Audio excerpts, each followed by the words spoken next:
জিতে যাবে ইনশাআল্লাহ, মাশাআল্লাহ।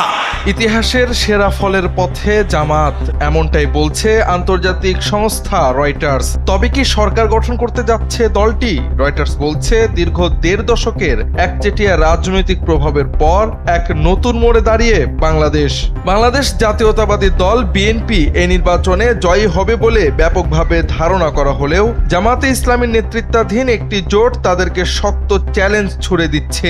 এর পাশাপাশি ৩০ বছরের কম বয়সী জেন জেড কর্মীদের নেতৃত্বে গড়ে ওঠা একটি নতুন দলও জামাতের সঙ্গে জোট বাঁধায় বিশ্বাসের খুঁটিতে জোর পেয়েছে দলটি।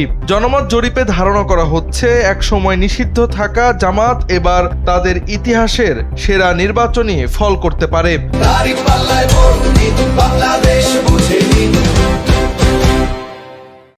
যদিও দলটি এককভাবে সরকার গঠন করার সম্ভাবনা কম, তবে জোটবদ্ধভাবে সংখ্যাগরিষ্ঠতা পেয়ে অতীতের যে কোনো সময়ের থেকে বেশি দূর এগিয়ে যেতে পারে।